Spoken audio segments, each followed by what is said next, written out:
नमस्कार, बहुत बहुत स्वागत है आप सभी का डीडी न्यूज के इस खास कार्यक्रम इस वक्त में। मैं हूं निखिल सिंह और क्या है इस वक्त की बड़ी खबरें जिनके बारे में विस्तार से जानने समझने को लेकर आपके मन में जिज्ञासा है। क्या है इन खबरों के मायने, क्या है इनके पीछे का एजेंडा। हम बात करेंगे अगले 1 घंटे में, बताएंगे कि किस तरह से एक्शन में है मोदी सरकार 3.0, पहला फैसला किसानों के नाम पर। और उसके साथ ही साथ बात करेंगे कि कैबिनेट में नए चेहरों पर बड़ा दांव लगाया है मोदी सरकार ने। और इसके साथ ही साथ बात होगी अमन पर आतंकी हमले की। आखिर क्यों हो रहे हैं इस तरह के आतंकी हमले, क्या है इसके पीछे की साजिश। होंगे कई अहम सवाल और जवाब, लेकिन सबसे पहले इस वक्त की हेडलाइंस। तीसरी बार प्रधानमंत्री बनते ही देश भर के किसानों को एनडीए सरकार की बड़ी सौगात। पहले फैसले से एक बार फिर दिखी किसान कल्याण के प्रति सरकार की प्रतिबद्धता। प्रधानमंत्री मोदी ने किसान निधि की 17वीं किश्त जारी करने का लिया बड़ा निर्णय। 9.3 करोड़ किसानों को होगा लाभ।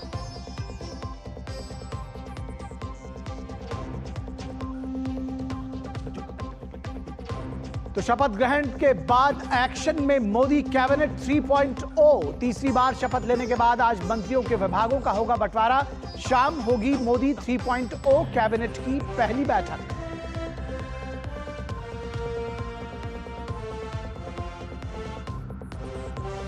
प्रधानमंत्री नरेंद्र मोदी के साथ अमित शाह, राजनाथ सिंह, नितिन गडकरी, जेपी नड्डा, शिवराज सिंह चौहान सहित 30 कैबिनेट, 5 स्वतंत्र प्रभार और 36 राज्य मंत्रियों ने ली शपथ। कई नए चेहरों को भी कैबिनेट में मिली जगह।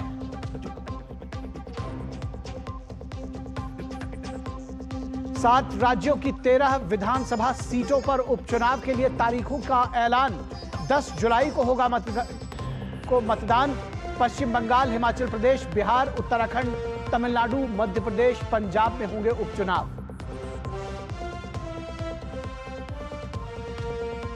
सिक्किम में आज लगातार दूसरी बार मुख्यमंत्री पद की शपथ लेंगे प्रेम सिंह तमांग। क्रांतिकारी मोर्चा को 32 में से 31 सीटों पर मिली है शानदार जीत। और रियासी में श्रद्धालुओं के बस पर हमला करने वाले आतंकियों की तलाश तेज। मौके पर पहुंची एनआईए की टीम। उपराज्यपाल ने कहा कोई दोषी नहीं बख्शा जाएगा। मृतकों के लिए 10 लाख और घायलों के 50,000 रुपए मुआवजे की घोषणा।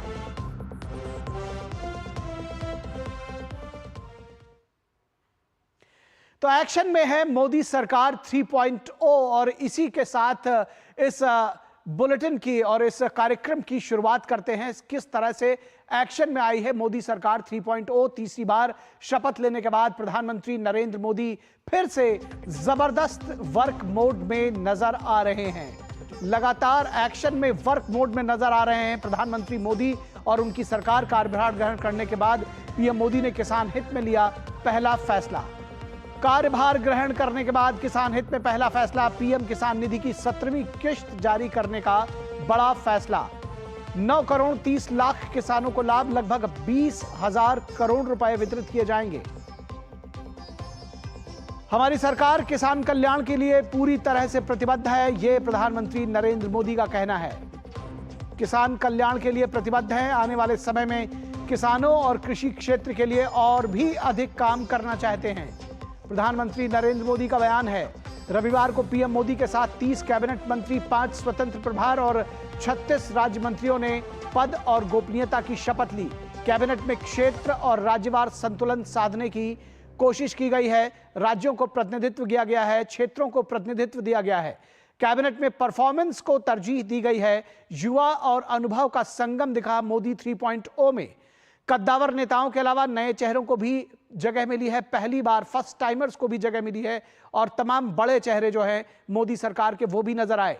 पीएम ने अपनी कैबिनेट को युवा जोश और अनुभव का अद्भुत संगम बताया है। पीएम ने कहा कि सभी देशवासियों का जीवन बेहतर बनाने में वो कोई कोर कसर बाकी नहीं रखेंगे। नई सरकार में भी स्पीड, स्केल और स्किल पर फोकस होगा। सभी तक पहुंचेगा योजनाओं का लाभ, इसके लिए पूरी कोशिश की जाएगी।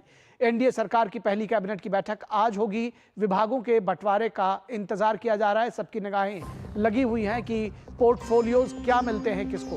तीसरी बार शपथ लेने के बाद पीएम मोदी फिर से जबरदस्त वर्क मोड में नजर आए हैं और एक्शन में मोदी सरकार है। कार्यभार ग्रहण करने के बाद पीएम मोदी ने किसान हित में पहला फैसला लिया है।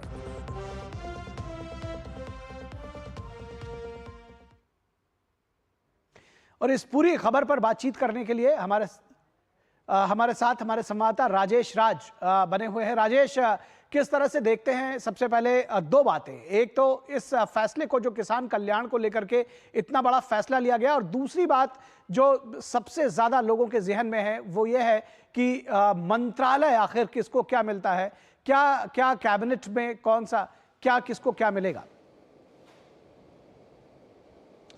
देखिए, किसानों की आय को दोगुनी करने के लिए प्रधानमंत्री लगातार उसकी वकालत करते रहे हैं और हमने देखा है कि 2014 से लेकर 2024 का जो सफ़र रहा उसमें किसानों के आय को दोगुनी करने के लिए लगातार फैसले किए गए। और आज अपना कार्यभार, जो तीसरे कार्यकाल का जो उनका कार्यभार था, वो संभालने के बाद उन्होंने किसानों को तोहफा देने की कोशिश की और ये माना जा रहा है कि आने वाले दिनों में किसानों को और भी रियायत मिलने की संभावना जो है वो दिखाई पड़ रही है। और हम जानते हैं कि पिछली सरकार जो थी, जो आखिरी नरेंद्र मोदी सरकार का जो 10वां साल था, उसमें इंटरिम बजट इसी साल पेश किया गया था। अब जबकि नई सरकार चुनकर आई है और नई सरकार का शपथ ग्रहण जो है वो हो चुका है और संसद के भीतर जब तमाम सांसद अपने पद और गोपनीयता की शपथ लेंगे, अपने संसद सदस्यता की शपथ लेंगे, उसके बाद ये माना जा रहा है कि फिर सरकार जो है पूरा अपना वित्तीय जो ढांचा है उसका रोड मैप लेकर आएगी और उसमें फुल फ्लेज बजट पेश किया जाएगा, जिसमें कहीं ना कहीं किसानों के लिए फिर कुछ ना कुछ अच्छी खबर हो सकती है। तो किसानों की आय दोगुनी करने के लिए पीएम मोदी लगातार प्रयास करते हैं और इस फैसले को भी उसी कड़ी में के रूप में देखा जा सकता है। और आपका जो दूसरा सवाल था कि केंद्रीय मंत्रिमंडल का शपथ ग्रहण तो हो चुका है, लेकिन अब तक विभागों का बंटवारा, मंत्रालयों का बंटवारा जो है वो नहीं हो पाया है। तो उसके लिए तमाम लोगों की नज़रें निखिल टिकी हुई हैं कि वो सूची कब आती है। अब तक जो परंपरा रही थी वो यही कि शपथ ग्रहण के ठीक बाद घंटे, 2 घंटे, 3 घंटे में, रात में ही मंत्रालयों की सूची आ जाती थी और दिन भर जो है विभाग मंत्रालय का कार्यभार संभालने की जो परंपरा रही है वो शुरू हो जाती थी। इस बार थोड़ी देरी हो रही है, लेकिन ये उम्मीद की जा रही है कि मंथन के बाद बहुत आराम से विभागों का बंटवारा किया जा रहा है। योग्यता की कसौटी पर कसने के बाद जो व्यक्ति, अगर कोई डॉक्टर है, इंजीनियर है या पत्रकार है, वकील है और वो मंत्रिमंडल में अगर शामिल किए गए हैं, तो उनकी योग्यता का जो पैमाना है उसको ध्यान में रखकर उससे जुड़े हुए काम उनको दिए जा रहे हैं ताकि दिलचस्पी के साथ वो अपने कार्यों का संपादन कर सकें और देश की सेवा में जुट सकें। जी, दूसरी चीज़, कैबिनेट की बैठक भी होनी है और उम्मीद की जा रही है कि जिस तरह से एक्शन में दिख रही है मोदी सरकार, तो आपने जैसा बताया कि बड़े फैसलों का भी दिन हो सकता है। हाँ बिल्कुल, शाम 5 बजे जो है तीसरी बार सत्ता में आने के बाद पहली कैबिनेट की बैठक नरेंद्र मोदी जो है वो करने वाले हैं आज ही शाम 5 बजे। और ये उम्मीद की जा रही है कि उसमें भी जो समाज के अंतिम पायदान पर खड़े जो लोग हैं उनके लिए कुछ न कुछ जो है वो अच्छी खबर आ सकती है। हालांकि जो मीडिया में जो गॉसिप है, मीडिया में जो खबरें आ रही हैं कि कुछ घरों का ऐलान हो सकता है, हालांकि हम लोग प्रसारक हैं, पूरे पुख्ता जानकारी के साथ ही अपनी बात रखते हैं, लेकिन ये खबरें आ रही हैं छन छन कर कि कुछ न कुछ अच्छी खबर जो है कैबिनेट की बैठकों से भी बाहर निकल सकती है।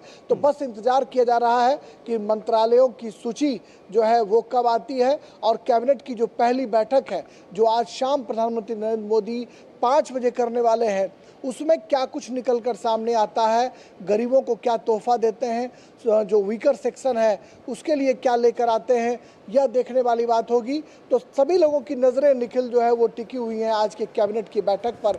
हो सकता है कि कैबिनेट की बैठक में तमाम तरह के मंथन के बाद जो है वो मंत्रालय की सूची आ जाए या उससे पहले भी सूची आ सकती है, लेकिन कैबिनेट की बैठक में कुछ न कुछ अच्छी खबर जो है जो समाज का वीकर सेक्शन है उसके लिए निकल कर ज़रूर सामने आएगा। जी, एक बात और जिस पर मंथन कल से चल रहा है, दरअसल ये जो मोदी 3.0 कैबिनेट है, इसका आकलन किस तरह से करेंगे? युवा जोश भी है, अनुभव भी दिखता है, पुराने दिग्गज चेहरे भी हैं, तो जो फर्स्ट टाइमर्स हैं उनको भी जगह मिली है। देखिए, यह नरेंद्र मोदी के अपने काम करने की एक शैली रही है और हमने देखा है कि 2014 से 2024 तक के जो उनके सफ़र रहे हैं उसमें भी उन्होंने ऐसा किया है कि जो पुराने चेहरे हैं उनको भी जगह दी गई है, उन पर भी एक बार फिर भरोसा किया गया है। जो नए लोग आए हैं उनको पूरी जिम्मेदारी दी गई है, पूरी ताकत के साथ उन्हें काम करने का जो है वो तजुर्बा पैदा करने की कोशिश की गई है। और फिर कुछ ऐसे लोग भी हैं जो पहले कैबिनेट में थे, बीच में नहीं थे, लेकिन अब फिर उनको मौका दिया गया है। तो कुल मिलाकर हम निखिल ये देख पा रहे हैं कि नए और पुराने चेहरों के बीच सामंजस्य बिठाकर देश की जनता का सेवा करने का जो भाव है, वह सेवा करने का भाव प्रधानमंत्री नरेंद्र मोदी अपने कैबिनेट के सहयोगियों के साथ पैदा करते रहे हैं। और जब वो चाय पर बुलाते हैं, चाय पीने के लिए, और जब मूल मंत्र देते हैं, तो उस मूल मंत्र का सबसे बड़ा एजेंडा यही होता है कि भ्रष्टाचार पर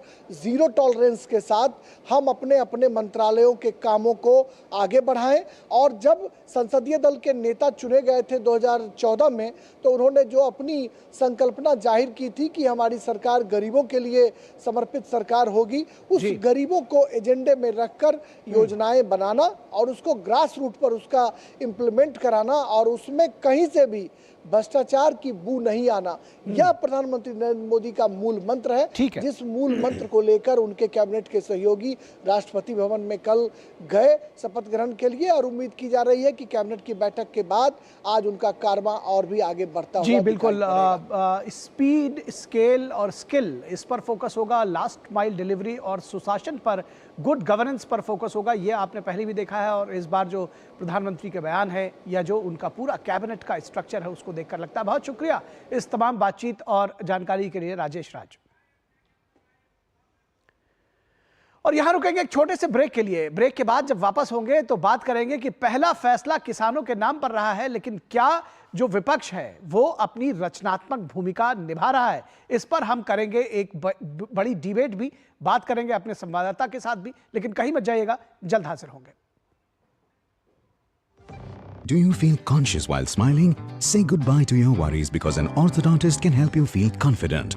Be it a child, a teenager, or even a working professional, braces and aligners can help you get that stunning smile. Consult your nearest orthodontist. To learn more, visit the Indian Orthodontic Society's website, bracesspecialists.com. बात जब पीढ़ियों के लिए बनने वाले घर की हो तो जिम्मेदारी बड़ी हो जाती है। गैलेंट समझता है ये जिम्मेदारी। अब डबल एम रिब्स के साथ गैलेंट एडवांस TMT रीबार, निर्माण का रियल हीरो। घुटना, कंधा या कमर, चाहे जैसा हो दर्द, डॉक्टर ऑर्थो आपको देता है दर्द से पूरी आजादी। ये कोई टेम्पररी पेन किलर नहीं, आयुर्वेदिक औषधि है।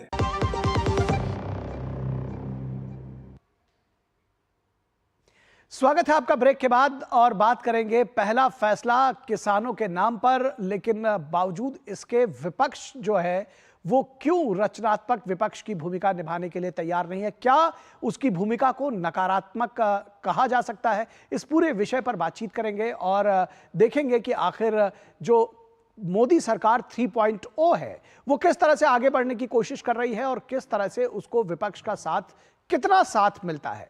मोदी सरकार शपथ ग्रहण के बाद सबसे पहला निर्णय उसका किसानों के हित में आया है। तीसरी सरकार में पीएम मोदी ने पहली फाइल किसान कल्याण के लिए साइन की है। पहले दस्तखत इसी के लिए हुए हैं। 9 करोड़ 30 लाख किसानों के लिए 20,000 करोड़ रुपए की 17वीं किश्त जारी की गई है। आज शाम को पीएम मोदी ने इस सरकार की पहली कैबिनेट भी बुलाई है, जिसका जिक्र अभी हमने किया और जिस पर सभी की निगाहें टिकी हुई हैं। सरकार पूरी तरह से एक्शन में है, लेकिन विपक्ष रचनात्मक सहयोग के बजाय अब भी आरोप प्रत्यारोप में जुटा हुआ है। देश के लिए यह ऐतिहासिक दिन था जब पीएम मोदी ने तीसरी बार पीएम पद की शपथ ली।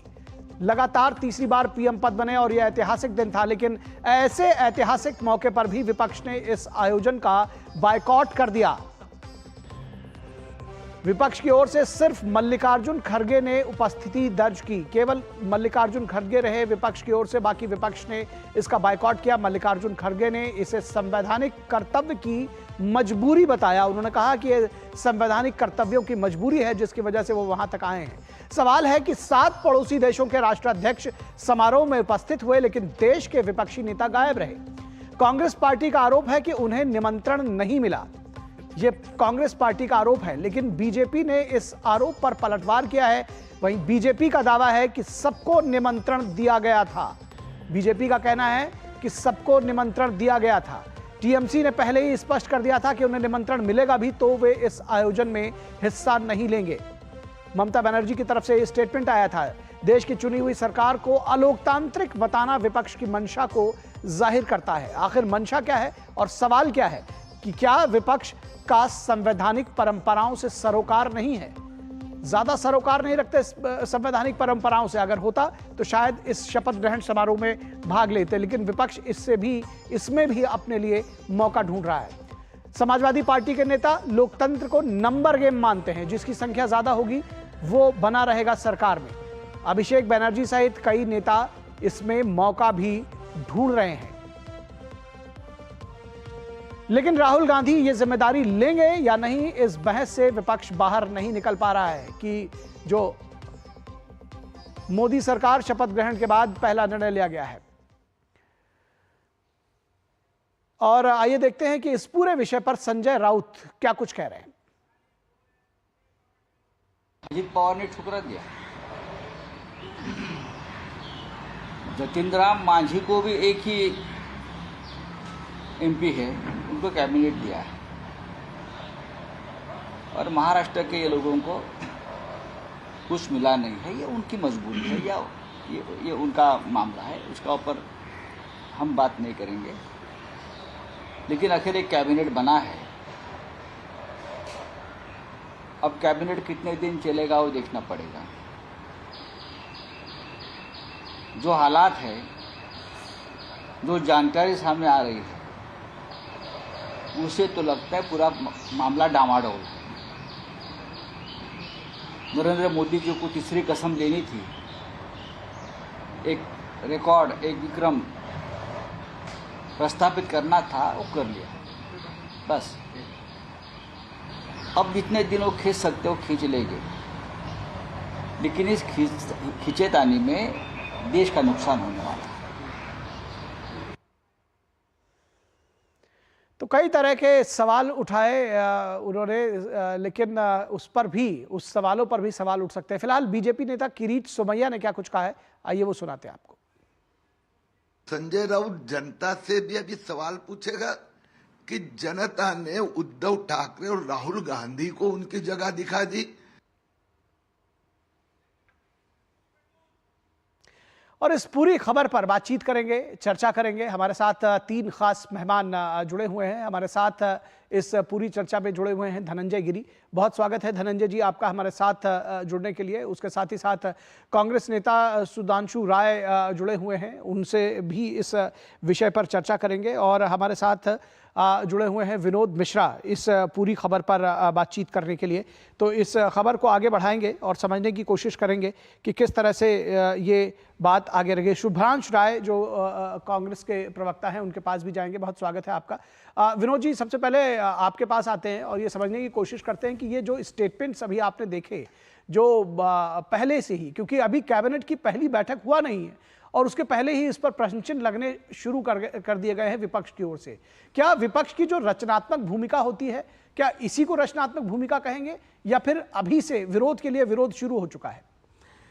देखिए, इसमें आरोप प्रत्यारोप की बात है। अपोजिशन पार्टी का क्या स्टैंड है वो तो वो जाने, लेकिन सवाल ये है कि देश तीसरी बार मोदी सरकार अपना कामकाज शुरू कर दिया है। और वो भी जब आप अपनी रिपोर्ट में बता रहे थे कि वो प्राइम मिनिस्टर मोदी की जो ये नवगठित मंत्रिपरिषद है वो किस तरह से एक्शन में है।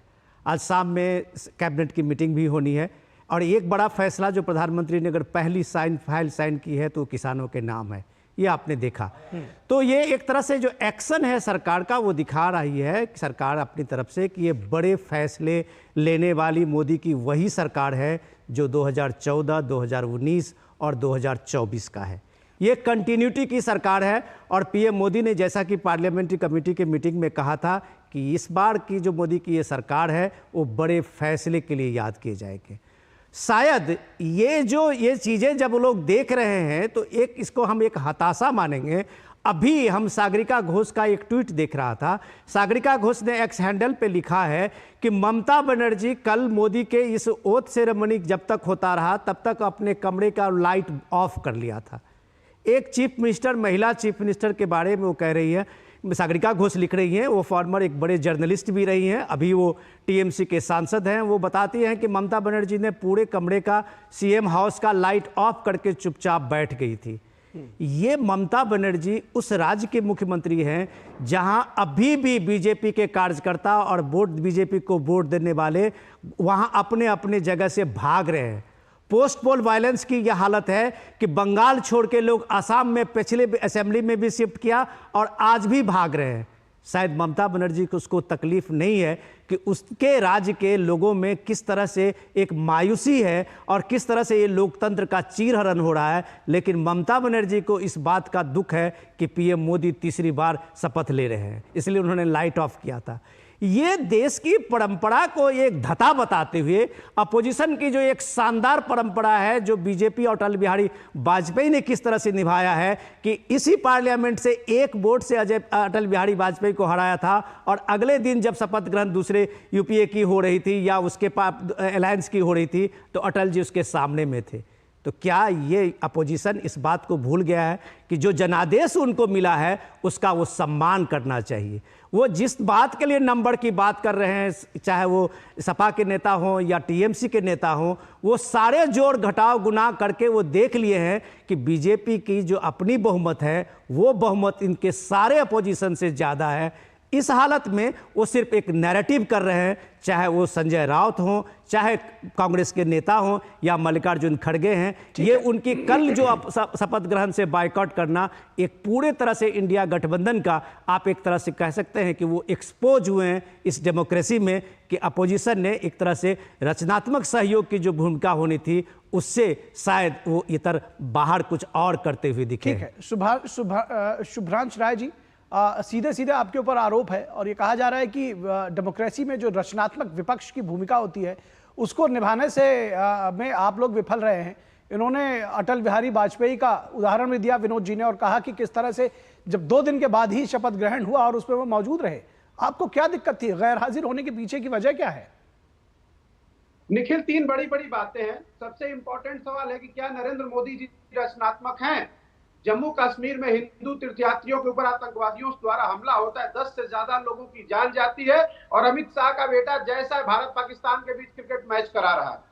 क्या इतना ही रचनात्मक और इतना ही इमोशनल है नरेंद्र मोदी जी हिंदुओं को लेकर और हमारी धार्मिक स्थलों को लेकर कि आतंकवाद और बातचीत दोनों एक साथ नहीं चल सकती? एक बात। दूसरी इंपॉर्टेंट बात, राष्ट्रीय चैनलों पे झूठ नहीं बोलना चाहिए, वो भी खासकर पैकेज के रूप में। क्या भारतीय जनता पार्टी या दूरदर्शन के पास या डीडी नेशनल के पास या डीडी इंडिया के पास कोई ऐसा राष्ट्रपति भवन का रिकॉर्ड है जिसमें आप दिखा पाए हमें कि आपने शपथ ग्रहण समारोह का निमंत्रण सोनिया जी को, राहुल जी को या राज्यसभा में नेता प्रतिपक्ष उपनेता प्रमोद तिवारी को भेजा है? जब नहीं भेजा है तो झूठ। हमने सिर्फ दावा किए जाने की बात कही है, जो दावा किया गया हमने सिर्फ उसकी बात कही है। जो राजनीतिक हलकों में बात चल रही है, शुभ्रांश राय जी, आप हमारे ऊपर चूंकि सवाल उठा रहे हैं इसलिए हमने जवाब दिया। जी निखिल मर्यादा में मैंने सुना है, आप भी सुनिए। सिर्फ आपने लीडर ऑफ अपोजिशन राज्यसभा को निमंत्रण भेजा शपथ ग्रहण समारोह का और वो शपथ ग्रहण समारोह में मौजूद थे। एक बात तो कृपया करके झूठ का प्रचार प्रसार न कीजिए, क्योंकि इस झूठ के प्रचार प्रसार को भोपुगिरी कहते हैं। माना कि आपका संबंध नरेंद्र मोदी सरकार और सत्ता के साथ जुड़ा हुआ है। मैं ये भी जानता हूं कि पिछले 120 दिनों में 100 से ज्यादा जो दूरदर्शन और डीडी नेशनल के अंदर नियुक्तियां हुई हैं उनका संबंध जो है या तो नागपुर से है या भारतीय जनता पार्टी के हेडक्वार्टर से है। तो अगर आप नहीं, इस तरह की बातें मत करिए। देखिए, ये डिबेट को डिरेल करना और कहीं ना कहीं इस तरह के प्रश्न लगाना, आप जानते हैं कि इस तरह की बातें करेंगे तो डिबेट कहीं और जाएगी। ठीक है, कौन से अपॉइंटमेंट्स कब कैसे होते थे 1972 से लेकर के आज तक, उसकी बात तो करिए मत। ठीक है जी, तो इसलिए जो डिबेट है शुभ्रांश राय जी, आप तो इतने बेहतर नेता हैं, आप इतनी अपनी बात बेहतर तरीके से कर रहे हैं, इन सब चीजों को ये प्रीफिक्स सफिक्स जोड़कर बात करने की जरूरत क्या है? यही मुद्दा है कि आप ये जो झूठ का नैरेटिव फैला, मैंने कहा झूठ का नैरेटिव नहीं है, मैंने फिर कहा कि जो दावा किया जा रहा है, मैंने उस दावे की बात कही है। हमारी जो रिपोर्ट है हम उसमें दावा कर रहे हैं कि बीजेपी का ये दावा है। दावा को आप गलत झुटलाइए, आप जानिए और बीजेपी के लोग जाने। सुन लीजिए, सुनिए मान्यवर, अगर आप ये जो नैरेटिव देश के सामने झूठ फैला रहे हैं, अगर राष्ट्रपति भवन से और नरेंद्र मोदी जी के दफ्तर से किसी भी कांग्रेस के नेता को इनविटेशन गया ही नहीं, तो वो जाएगा कैसे? तो सीधे इस बात को कहिए, इस बात को सीधे तौर पर कहिए ना कि हमको इनविटेशन नहीं मिला तो नहीं जाएंगे। आप हमारे ऊपर क्यों चढ़ रहे हैं? आप समझिए बात। चढ़ना जरूरी है ना भाई, रुकिए। चढ़ना इसलिए जरूरी है, कल हमने देखा कि नरेंद्र मोदी जी के दीनदयाल उपाध्याय मार्ग से जो कनेक्टेड बहुत सारे एंकर थे वो उसमें आमंत्रित थे, क्योंकि उनका काम है झूठ का प्रचार प्रसार करना। अरे इनवाइटेड नहीं थे कवरेज के लिए अलग से। साहब, आप इतने बड़े नेता हैं, आप खुद जानते हैं कवरेज के लिए अलग इन्विटेशन नहीं होता। पार्लियामेंट में बहुत सारे पत्रकार जाते हैं, कवरेज के लिए जाते हैं, वो ऐसा नहीं कि मेंबर ऑफ पार्लियामेंट हो गए। आप समझिए उस बात को, डिफरेंस को। कवरेज के लिए अलग से इनविटेशन नहीं होता, लेकिन कल से हमने देखा है कि नरेंद्र मोदी जी के जो खास लोग हैं, जिनको हम सो कॉल्ड गोदी एंकर कहते हैं, सबने अपने इन्विटेशन को ट्विटर पे लगाया है। ठीक है, मिला होगा इन्विटेशन, आप उसकी बात करिए, आप उसकी बात करिए। ठीक है, इसलिए आप लोग झूठा नैरेटिव मत फैलाइए। ये एनडीए 3.0 जो लूली लंगड़ी सरकार है, इसमें नरेंद्र मोदी जी ने विपक्ष को आमंत्रित नहीं किया, विपक्ष के नेताओं को आमंत्रित नहीं किया। 3:25 हो रहा है। अगर अभी तक आपके प्रोड्यूसर के पास कांग्रेस पार्टी के नेताओं का भेजा हुआ कोई निमंत्रण है तो दिखाइए, नहीं है तो देश से माफी मांगिए कि आप नरेंद्र मोदी के एजेंडा को झूठा प्रचार प्रसार कर रहे हो, और इसको शुद्ध हिंदी में भैया भोपूगिरी कहते हैं। पत्रकारिता ठीक है, मैंने दावे की बात कही है, मैंने कहा है कि बीजेपी की तरफ से दावा किया गया और ये कहा गया कि आप लोग नहीं जा रहे हैं। ठीक है, इसकी भूमिका निभाइए। ठीक है, चलिए धनंजय गिरी जी के पास जाते हैं। धनंजय गिरी जी, आप सुन रहे हैं किस तरह से जब बात रचनात्मक विपक्ष की होती है तो शुभ्रांश राय जी कह रहे हैं कि जी हमें तो इनविटेशन नहीं मिला इसलिए नहीं आए, और ये लूली लगड़ी सरकार है। आपने और तमाम बाइटें भी सुनी कि 5 वर्ष तक नहीं चलेंगे। नहीं निखिल जी, 145 पे अगर सरकार बनती है 2009 में, तो वो पूरी तरह से मनमोहन सिंह की सरकार बनती है तो पूरी तरह से मजबूत सरकार बनती है। उसके बाद वो 206 पे सरकार बनाते हैं तो पूरी मजबूत सरकार बनाते हैं, और हम कंप्लीट मैंडेट के साथ सरकार बनाते हैं तो लूली लंगड़ी सरकार बनाते हैं। बेहतर विपक्ष होना भी एक राष्ट्रवाद है। राष्ट्रवाद जीवन की हर दिशा में अभिव्यक्त होना चाहिए। लोकतंत्र का न्यूनतम शिष्टाचार है कि जनादेश अगर विपक्ष में बैठने के लिए है तो इस दायित्व का निर्वहन होना चाहिए। यार इस जनादेश का निर्वहन न होना ये भी जनादेश का अपमान है। आखिर कांग्रेस को चाहिए क्या? कांग्रेस पोजीशन के लिए मर रही है। पोजीशन में रहना कांग्रेस ने कभी सीखा ही नहीं। जो लगातार सत्ता का सुख भोगते रहे, उन्हें लीडर ऑफ अपोजिशन तो खलेगा ही। आप देखिए लीडर ऑफ अपोजिशन की तय नहीं हो पा रहा है। इनके लिए सत्ता मजाक के लिए, किसी मिशन के लिए नहीं। इनको मलाई के लिए चाहिए और किसी चीज के लिए नहीं चाहिए।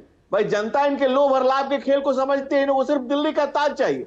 अरे भाई ताज तो मिल जाएगा, पर अपोजिशन में रहने के लिए कुछ दिन तैयार रहिए ना। आप इतना क्यों अपोजिशन में आने के लिए बेचैन है? इतने क्यों अधीर हुए जा रहे हैं? और जो बात आप कह रहे हैं, कल आदरणीय मल्लिकार्जुन खड़गे आए थे, उन्होंने कहा कि अब तो आना ही पड़ा दिखाने के लिए। अरे आप बड़े मन से आइए, हम तो बड़े मन से कहते हैं। अटल जी ने कहा था सरकारें आएंगी जाएंगी, बनेगी बिगड़ेगी, पार्टियां आएंगी जाएंगी, इस देश का लोकतंत्र रहना चाहिए। कांग्रेस जब सत्ता में थी तो उसका भी मानक नहीं रख पाई और विपक्ष का मानक नहीं रख पाई। हमारी खूबी यह है कि हम विपक्ष में रहे तो विपक्ष के मानक को खड़ा किया और सत्ता में आकर के सत्ता पक्ष की मर्यादा को खड़ा कर रहे हैं। कांग्रेस केवल पीएम पोस्ट के लिए चुनाव लड़ती है।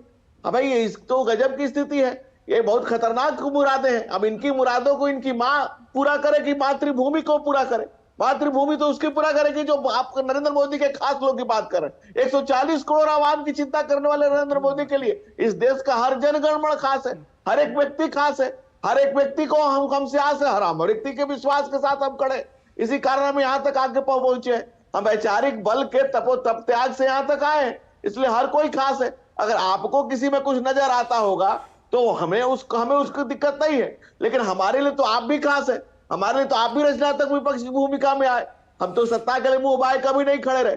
हम तो जनता की सेवा में 24 घंटे, अहरनी सेवा में आठों पर 24 घंटा 365 दिन रहे और जनता के पीछे हैं। हम गांव गरीब किसान के लोग हैं, इसी गलियों से पढ़ करके, जवाब ले लेते हैं। शुभ्रांश राय जी कुछ कहना चाह रहे हैं। शुभ्रांश राय जी कुछ कहना चाह रहे हैं जी। ये मान्यवर, ये कैसा लोकतंत्र है कि आप लोकतंत्र में जो विपक्ष में नुमाइंदे बैठे उनको आप आमंत्रित मत करो और फिर झूठ का प्रचार करो। निखिल, मैं इसमें आना चाहता हूं।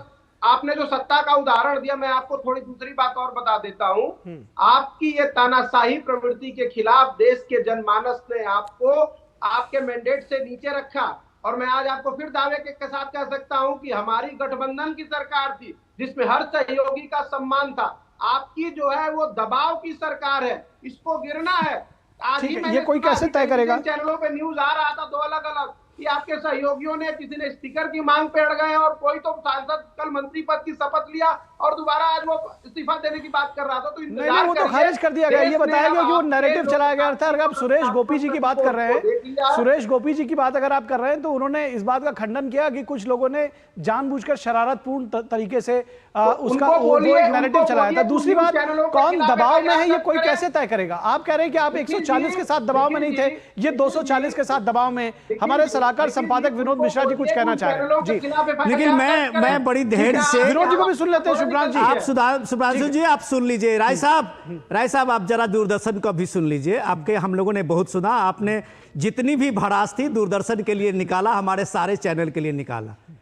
आप थोड़ा सा धैर्य रख के सुन लीजिए। आप बहुत अच्छा डिस्कशन करते हैं। सवाल यह है कि राय साहब, एक प्रोटोकॉल भी होता है। हम लोगों को इतिहास पता होता है, इसलिए थोड़ी सी मैं जानकारी देता हूं। 2019 में सोनिया गांधी, मनमोहन सिंह खुद आए थे, याद होगा। वो प्रोटोकॉल की तरह होता है, वो इन्विटेशन जाता है। सोनिया गांधी पूरे आपके यूपीए पार्लियामेंट्री के प्रेसिडेंट भी थी, अभी कांग्रेस पार्लियामेंट्री के वो चेयरमैन भी बनी है।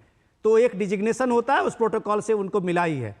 और आप जब इस बात को नकारते हुए इस बात को साबित करना चाहते हैं, ये दूरदर्शन पे आपका फ्रस्ट्रेशन का मतलब मैं नहीं समझा। क्या दूरदर्शन से आप यही अपेक्षा करते हैं कि आप लोग जितना भी फेक नैरेटिव फैलाएं, आप जितनी भी नैरेटिव देते रहें, हम लोग उसको चुपचाप सुनते हुए उस नैरेटिव को आगे बढ़ाते रहें? हमारा काम है कि चाहे वो बीजेपी के तरफ से हो राय साहब या कांग्रेस की तरफ से हो, उस खबर को, उस चीज़ों को, नैरेटिव को समझना। हम जनता के बीच में पब्लिक ब्रॉडकास्टर हैं, हम सही चीज़ ले जाते हैं। क्या हम आपके नैरेटिव को मान लें कि लोकतंत्र खतरे में था, वह अब तक वहाँ आरक्षण खतरे में आ गया था, संविधान खतरे में आ गया था और हम ये ढोल बजाते रहे, तब हम आपके लिए भोंपू नहीं होंगे?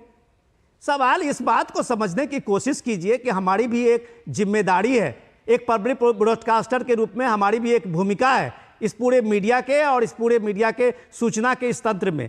आपकी हर बात को हम ये मान लें कि जबकि आपको पता है कि ये प्रोटोकॉल होता है प्रेसिडेंट ऑफिस का, हाउस का, और उसको हाउस के हिसाब से इनविटेशन जाता है और आप इस बात को झुठलाने पर लगे हुए हैं। कल भी आप ये देख लीजिए, आपके घटक के दल के सारे नेता ने पहले से, इनविटेशन से पहले से कह रखा था कि इनविटेशन आए या ना आए मुझे नहीं जाना है।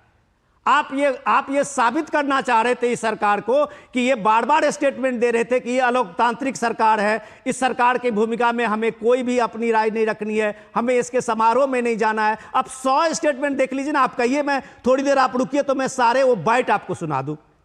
सवाल इसका है कि आप इस जनादेश को जब आप नकारते हैं, ये जनादेश अगर मोदी सरकार के तीसरी बार सरकार के लिए मिला है, तो इस बात को झुठलाते हुए इतने आप तर्क गढ़ते हैं। इतने तर्क जब आप गढ़ रहे हैं तो आपको पहली बार 10 साल में राहुल गांधी को, कांग्रेस पार्टी को अपोजिशन के लीडर के रूप में एक भूमिका मिली है। क्यों नहीं अभी तक आप चुन पा रहे हैं? क्यों नहीं आप एक अपोजिशन के लीडर के हैसियत से सामने में खड़े हो रहे हैं सवाल पूछने के लिए? ये अगल बगल जो तीर चला रहे हैं, तो सीधे अपोजिशन के भूमिका में राहुल गांधी को लाइए। हम लोग अब उसके बाद देखिए कि क्या हम लोग उस अपोजिशन की भूमिका को हम लोग सामने में रखते हैं कि नहीं रखते हैं। सवाल राय साहब सिंपल सी बात है, ये लोकतंत्र है, इसकी एक मर्यादा होती है और मर्यादा इस तरह के आरोप में नहीं होता कि ममता बनर्जी लाइट ऑफ करके बैठ जाएंगी, स्विच ऑफ करके, और वो शोक मनाने लगेंगी। ये देश ममता बनर्जी के साथ शोक नहीं मनाएगा। ठीक है शुभ्रांश जी। मिश्रा जी, दो बड़ी बड़ी बातें हैं। आपने कहा थोड़ी देर रुक जाइए, मैं थोड़ी देर रुक जाता हूं। आप मुझे 2019 का प्रोटोकॉल और 2024 के प्रोटोकॉल में दिखा दीजिए कि हमारे बड़े नेताओं को इनविटेशन कहाँ गया था। एक मिनट रुकिए, अब साफ साफ बात कर रहे हैं तो साफ साफ बतियाइएगा कि वो कहाँ है। मैं 5 मिनट, 10 मिनट, आधा घंटा, 1 घंटा रुकूंगा। आप अपनी पूरी रिसर्च टीम को लगा के वो पीएमओ से या राष्ट्रपति भवन से निकाल के दीजिए, क्योंकि मैं भी जानता हूं कि मिश्रा जी का बहुत बढ़िया संबंध राष्ट्रपति भवन में है। आप चाहे तो निकाल के दिखा सकते हैं, तो पहले तो निकाल के दिखाइए एक बात। और अगर वो नहीं है तो कोई शौक से किसी को नहीं कहता मान्यवर। आप देश के सामने, क्योंकि आपको 140 करोड़ हिंदुस्तान देख रहा है। अगर आप ऐसे ही झूठ कहते जाएंगे, कौआ कान ले गया, कौआ कान ले गया, तब तो लोग कान छोड़ के कौआ के पीछे जाना छोड़ देंगे कि भैया देखो देखो देखो क्या हुआ। अब हमारे को निमंत्रण मिला नहीं और आप कह रहे हैं कि हम आए नहीं। हम कितना बड़ा राय साहब, आप अपने बीजेपी के प्रवक्ता हैं, आप उनसे आप 2 हाथ कर सकते हैं। आप जब दूरदर्शन पे सवाल उठाएंगे तो हमें जवाब देना पड़ेगा। हम जवाब लूंगा। थोड़ा बड़ा मन करने की जिम्मेदारी नरेंद्र मोदी जी की है। पिछली 2 सरकारें उनके संपूर्ण बहुमत और तानाशाह की थी, उनको विपक्ष नहीं चाहिए था। लेकिन अब ऐसी बात नहीं है। अगर वो विपक्ष को आमंत्रित करते तो विपक्ष जाता। आपने कहा विपक्ष को बुलाया, ठीक है, चलिए आपकी बात मानते हुए, और आज आप प्रचार प्रसार कर रहे हो, तो देखिए मान्यवर। और रही आपका एक और सवाल था कि अभी तक आप एलओपी नहीं अपॉइंट कर पाए। सर, अभी तक क्या एक भी मेंबर ऑफ पार्लियामेंट ने शपथ लिया? अभी तक वो जो किसान निधि 6,000 रुपए साइन हुई है 2000 की किस्त, वो 2019 के चुनाव से पहले साइन करके गए थे। अभी तक क्या है आपके पास ये जानकारी है कि पार्लियामेंट किस दिन से शुरू होगा? जिस दिन शुरू होगा आपको समाचार जरूर मिलेगा। आप निश्चिंत रहिए, बल्कि उस लड्डू के साथ आपको समाचार दिया जाएगा। ठीक है, इसका जवाब देंगे, गिरी जी देंगे इसका जवाब। ठीक है, धनंजय गिरी जी के पास आ जाते हैं। धनंजय गिरी जी, सारी बातें तो जो आपने सुनी उसका जवाब आप देंगे ही। उसके साथ ही साथ ये भी बताइए, रचनात्मक विपक्ष की जब हम बात करते हैं, किस तरह की भूमिका की अपेक्षा है आपको कांग्रेस से और विपक्ष से? देखिए, कांग्रेस जब सत्ता में रही तो बिल फाड़ने का और विपक्ष में रही तो अड़ंगा डालने का। और ये 2 चीजों से छोड़ करके जिस तरह से हम सत्ता में रहे और कांग्रेस के साथ खड़े रहे, जिस तरह से रचनात्मक विपक्ष की भूमिका में, राष्ट्रवाद के मुद्दे पर हमेशा कांग्रेस के साथ खड़े रहे, देश के आगे बढ़ाने की भूमिका में, अग्रणी करने की भूमिका में हम हमेशा साथ रहे। कांग्रेस के साथ समस्या है कि कांग्रेस सत्ता का खुद को स्वाभाविक दावेदार समझती है, और इसका कारण भी रहा है कि लगातार 5 पीढ़ियों से अगर सत्ता एक परिवार के पास रही हो तो उन्हें लगता है कि हमारा स्वाभाविक तौर पे इसी सत्ता पे हक है। और जब उन्हें हक नहीं मिलता है तो उन्हें लगता है कि जनता हमारी है। जनता आपकी नहीं है। पार्टी के लोग आपके हो सकते हैं, जनता आपके नीति और नियमों से चलती है। इस लोकतंत्र में एक परिवार के बल से नहीं होता है, लोकतंत्र में विचार के बल से चलता है। ये लोकतंत्र लोक लज्जा से चलता है। दूसरा, कल अगर मल्लिकार्जुन खड़गे जी कहते हैं कि अब मिल गया था तो आना ही पड़ा, ये एक न्यूनतम चीजें लगती है कि आप आए तो एक लगे कि भाई अब वाइब्रेंट है। लोकतंत्र को वाइब्रेंट बनाने के लिए, लोकतंत्र को जीवंत और प्राणवंत बनाने के लिए जब लगता है विपक्ष रचनात्मकता की भूमिका निभाता है, सकारात्मकता की भूमिका निभाता है। राहुल जी कई नखरे और उनके इशारे उनकी मां समझ सकती है। मातृभूमि कैसे समझे? मातृभूमि को तो सेवा समझ में आती है। मातृभूमि को तो सपूत चाहिए नरेंद्र मोदी के जैसा, जो प्राणों की प्रतिज्ञा बनाकर तिल तिल पल पर राष्ट्र की सेवा कर रहा। अगर आप हिटलर कहते हैं तो हिटलर का चेला कहने के लिए मजनू सुल्तानपुरी 1 साल जेल रहे थे। नेहरू जी का लोकतंत्र था। और आज हर आदमी दूसरे चैनल पर बैठ कर कह दे रहा है कि वो हिटलर है।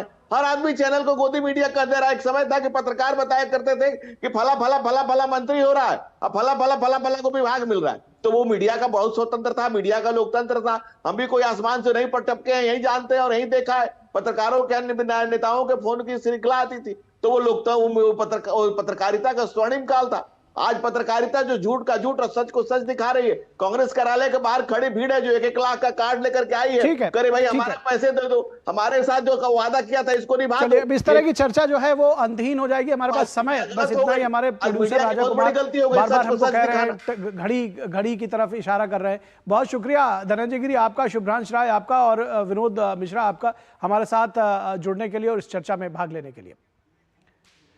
और इसके बाद आगे बढ़ते हैं और बात करते हैं कैबिनेट की और किस तरह से बड़े चेहरों पर, नए चेहरों पर बड़ा दांव खेला गया है इस बार। और नरेंद्र मोदी 3.0 में किस तरह से जो नए चेहरे हैं उनको मौका दिया गया है और आखिर क्या वजह रही है इसके पीछे की। और ख़ास तौर पर हम पंजाब की भी बात करें कि किस तरह से रवनीत सिंह बिट्टू को नया चेहरे का, हालांकि वो चुनाव हारे थे, बावजूद इसके उनको एक नया चांस दिया गया है। वजह क्या रही है? मोदी सरकार में 33 ऐसे सांसद जिन्हें पहली बार बड़ी जिम्मेदारी मिली है। पंजाब के रवनीत सिंह बिट्टू मंत्रिपरिषद में शामिल हुए हैं। बिट्टू लुधियाना से लोकसभा का चुनाव हार गए, लेकिन अब बड़ी भूमिका में कैबिनेट में उनको शामिल किया गया है। 3 बार कांग्रेस से सांसद रह चुके रवनीत सिंह बिट्टू इस बार बीजेपी से चुनाव लड़े और महज कुछ वोटों से चुनाव हारे लुधियाना से। जानकार मानते हैं कि बिट्टू केंद्र और राज्य के बीच संवाद बढ़ाने में महत्वपूर्ण भूमिका निभाएंगे। कभी राहुल गांधी के बेहद करीबी रहे रवनीत सिंह बिट्टू ने आज पीएम मोदी के भरोसे को जीता है। कभी राहुल गांधी के बेहद खास थे, अब पीएम के भरोसे को उन्होंने जीता है। पंजाब के एक बड़े किसान परिवार से आने वाले बिट्टू की भूमिका अहम हो सकती है, तो एक लिंक का काम कर सकते हैं रवनीत सिंह बिट्टू। बड़ी अहम भूमिका हो सकती है। पूर्व मुख्यमंत्री बेअंत सिंह के पोते हैं रवनीत सिंह बिट्टू और पंजाब में एक खासा आधार है उनका। इस लोकसभा चुनाव में बीजेपी ने अकेले दम पर 18% से ज्यादा वोट हासिल किया है। इस बार अकेले चुनाव लड़ा था बीजेपी ने। ग्रामीण इलाकों में कुछ किसान संगठनों की नाराजगी के कारण बीजेपी को एक भी सीट नहीं मिली है, लेकिन वोट शेयर बढ़कर के 18% हो गया। लेकिन अकाली दल के बिना पहली बार बीजेपी ने खुद के दम पर पंजाब में अपनी पहचान बनाई है।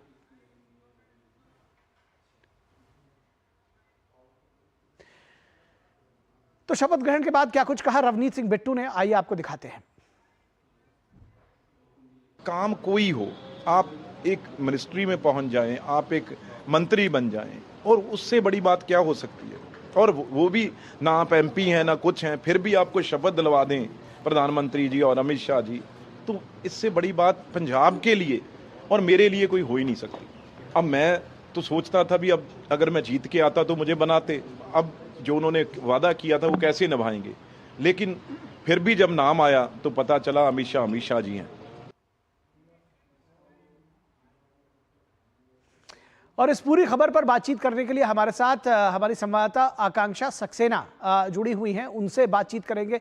आकांक्षा, किस तरह से देखती है रवनीत सिंह बिट्टू को शामिल किया जाना, खासतौर पर जब यह कहा जाता है कि वो एक संवाहक की संवाद की भूमिका निभा सकते हैं, जो वहां तमाम चाहे वो किसान संगठन हो, राज्य सरकार हो, उनके साथ में और केंद्र सरकार के बीच में एक ब्रिज का काम करेंगे। और किस तरह से देखती है उनकी भूमिका और चुनाव हार जाने के बावजूद उनको कैबिनेट मंत्री बनाया जाना?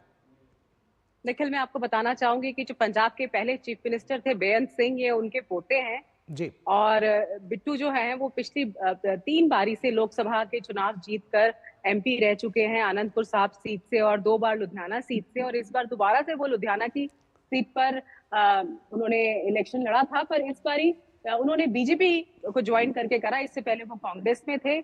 आपने बिल्कुल ठीक कहा कि वो बेहद करीबी हैं राहुल गांधी के, क्योंकि राहुल गांधी जब जनरल सेक्रेटरी बने थे उस वक्त उन्होंने रवनीत बिट्टू को कहा था कि वो पॉलिटिक्स ज्वाइन करे, तो उनके कहने पे ही रवनीत बिट्टू ने एक पॉलिटिक्स ज्वाइन करी थी। उससे पहले वो अपना एक व्यवसाय करते थे। जहां तक रही बात की एक कड़ी की तरह से, तो बिल्कुल ये बात ठीक है कि बीजेपी लगातार कोशिश कर रही है कि पंजाब में अपनी किसी तरीके से पैठ बना पाए, किसी तरीके से जिस तरीके की नाराजगी जो है किसानों के बीच में रही है और उसके लिए एक ब्रिज जो है वो कायम किया जाए। क्योंकि इस बार हमने देखा कि बीजेपी जो है वो 13 की 13 लोकसभा सीटों के ऊपर जो है इंडिपेंडेंटली लड़ी है। पहले बारी में श्रोमणी अकाली दल के साथ लड़ी थी। तो कहीं ना कहीं अगर देखा जाए तो एक बारी बीजेपी ने दोबारा से जो है एक नेता का उसका जो अपना कैलिबर देख के जो है उसको चुना है, और अगर उनको कैबिनेट में जगह दी गई है तो एक ये बहुत बड़ी बात है, क्योंकि पंजाब की रिप्रेजेंटेशन होनी बहुत जरूरी है निखिल। और अगर रवनीत बिट्टू जो कि बहुत ही इस तरीके से फेमस हैं, he is a people's man, अगर इस तरीके का रिप्रेजेंटेटिव जाता है हमारा कैबिनेट में, तो पंजाब के लिए और बीजेपी के लिए खासकर पंजाब के अंदर ये बहुत बड़ी बात रहेगी। आपने कहा कि रवनीत सिंह बिट्टू पीपल्स मैन, आम लोगों के आदमी के तौर पर जाने जाते हैं, एक शानदार उनका पॉलिटिकल बैकग्राउंड है। किस तरह से ये मैसेज जो है पंजाब के लोगों के बीच में है, इनको कैबिनेट में जगह मिलने के बाद से? ये बात तो जाहिर है कि अगर वो लगातार 3 बार लोकसभा जीत चुके हैं और अगर वो 2 बारी जो है एक ही जगह से लुधियाना से आए हैं, अगर इस बारी उन्होंने इलेक्शन हारा भी राजा वड़िंग के खिलाफ, जो कि कांग्रेस के प्रेसिडेंट हैं, पर उसके बावजूद भी उनकी जो लोकप्रियता है वो बहुत ज्यादा है। और इस वक्त बीजेपी को एक ऐसा चेहरा चाहिए पंजाब के अंदर जो एक कड़ी की तरह काम कर पाए। तो रवनीत बिट्टू जो है वो यंग है, एनर्जेटिक है, एक युवा नेता है, तो कहीं ना कहीं जो अगर उनको रिप्रेजेंटेशन अगर मिलती है कैबिनेट में, उनको एक जगह मिलती है, तो बेशक जो है पंजाब की जो प्रॉब्लम्स हैं, पंजाब के अंदर जो एक कड़ी और पंजाब और यूनियन के साथ जो एक कड़ी है सेंट्रल मिनिस्ट्री की, वहां कहीं ना कहीं कुछ ना कुछ फायदा इसका जरूर हो सकता है। जी जी, निश्चित तौर पर। और बीजेपी को फायदा होगा, आम लोग भी निश्चित तौर पर पंजाब के इसको किस तरह से देख रहे हैं, आपने ये जाहिर तौर पर बताया। बहुत शुक्रिया इस तमाम बातचीत और जानकारी के लिए आकांक्षा। तो निश्चित तौर पर ये एक अपने आप में नायाब तरीका है और ये इस बात को समझा जा सकता है कि जहां से जिस व्यक्ति ने चुनाव कोई हारने के बाद भी अगर उनको कैबिनेट में जगह दी गई है तो उसके पीछे से एक बड़ी वजह है। और कैबिनेट में जगह मिलना रवनीत सिंह बिट्टू के लिए कोई बड़ी बात नहीं है, लेकिन जिस तरह से उनका रिप्रेजेंटेशन आया है और जिस तरह से वो लोगों के बीच में, जिसको अभी हमारी संवाददाता ने बताया कि वो पीपल्स मैन रहे हैं, तो निश्चित तौर पर पंजाब के लोगों के लिए, बीजेपी के कार्यकर्ताओं के लिए एक अच्छा मैसेजिंग होगा।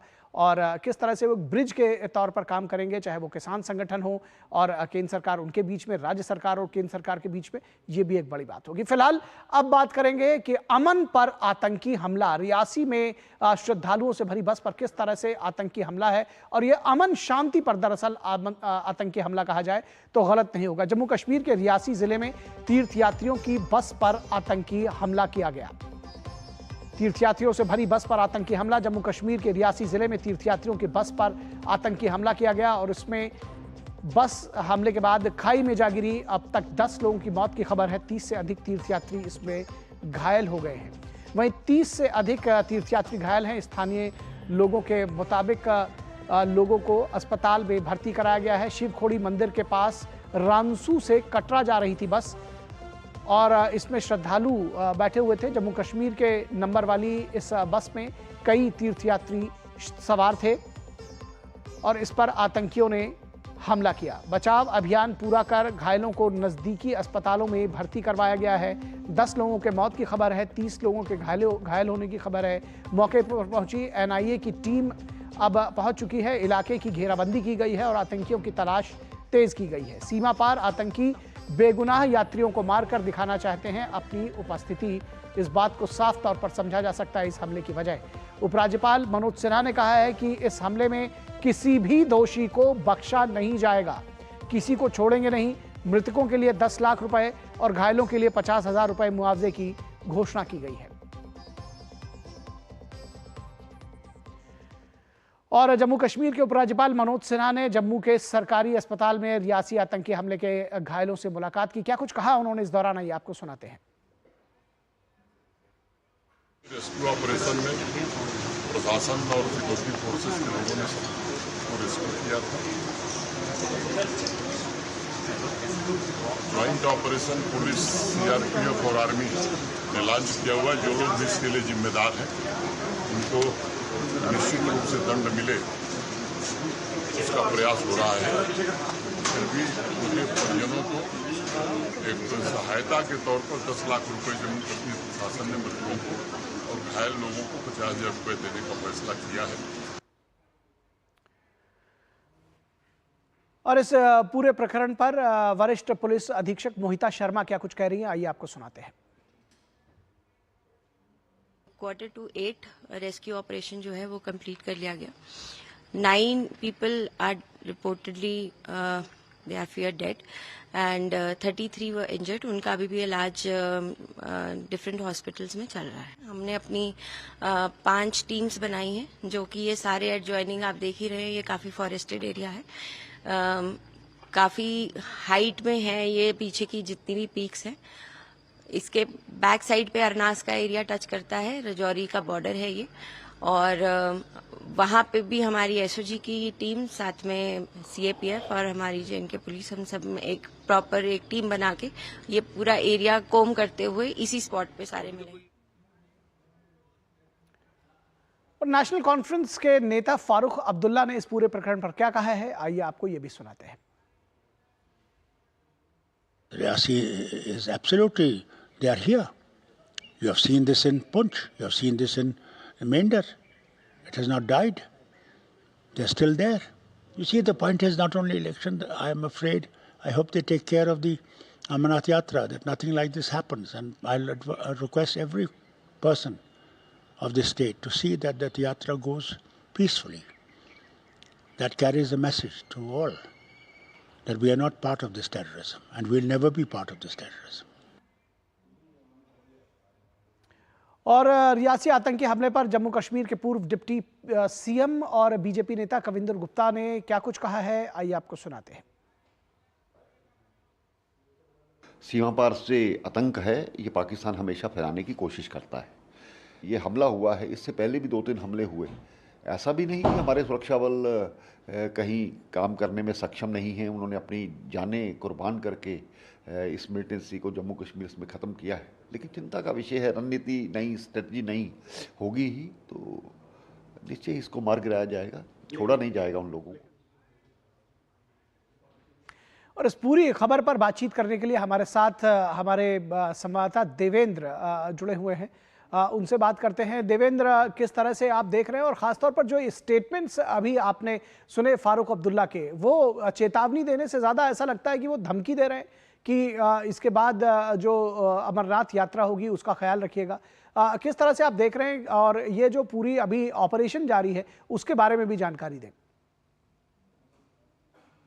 कि आज सुबह तड़के से ही यहाँ पे सेना, पुलिस और सीआरपीएफ की तरफ से मैसिव सर्च ऑपरेशन चलाया जा रहा है, जिसमें ड्रोन की मदद ली जा रही है, हेलीकॉप्टर्स की मदद ली जा रही है। और अभी जो ताज़ा जानकारी हमें मिल रही है उसमें लगभग 18 से 20 लोगों को डिटेन किया गया है पूछताछ के लिए।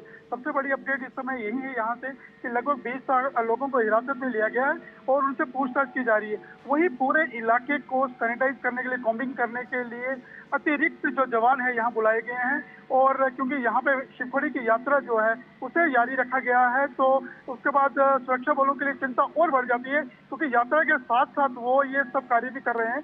और सुरक्षा बलों को ये यकीन है कि अगले कुछ घंटों में वो जो आतंकवादी जिन्होंने हमला किया है तो जरूर काबू पाएंगे।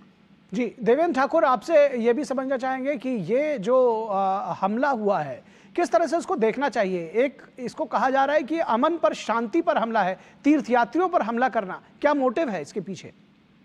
जी देखिए, जब कल प्रधानमंत्री पारी की शपथ लेने के लिए उनसे पहले उनके कार्यक्रम से ये घटना घटती है तो यकीनन एक चिंता का विषय है। जो लोग बुखलाए हुए हैं सरहद पार से, वो नहीं चाहते हैं कि जम्मू कश्मीर में शांति रहे। जम्मू कश्मीर में क्योंकि पिछले कुछ दिनों में देखा गया है टूरिज्म का नंबर बहुत बड़ा है। पिछले कुछ दिन पहले ही यहाँ पे जो चुनाव संपन्न हुए हैं उसमें सबसे पहली बारी इतनी भारी संख्या में लोगों ने भाग लिया है। तो यकीनन ये पाकिस्तान में ये चीज राज नहीं आ रही है और वो सरहद के इस पार जो है इस तरह की घटनाएं घट रहे हैं। और कल जब प्रधानमंत्री जी को शपथ लेनी थी और उससे कुछ देर पहले ये घटना घटी है और जिसके बाद पूरा इलाका जो है यहाँ पे लोग सहमे हुए हैं। तो यकीनन एक जो जहाँ पे लोग खुशहाली की जिंदगी जीना चाहते हैं उन्हें उनकी खुशहाली में खलल की बात है। जी ठीक है देवेंद्र ठाकुर, निश्चित तौर पर। और इस जैसा कि आपने कहा कि एक डराने की साजिश है और उसके साथ ही साथ विधानसभा चुनाव अब सामने आने जा रहे हैं, चुनाव आयोग उसकी तैयारियां कर रहा है, नई सरकार का गठन हुआ है, तो ऐसे में जो आतंकियों की जो पूरी साजिश है उसको समझा जा सकता है। देवेंद्र ठाकुर, बहुत शुक्रिया इस तमाम बातचीत और जानकारी के लिए। तो आज के इस वक्त में बस इतना ही। हमारी पूरी टीम को दीजिए इजाजत। नमस्कार।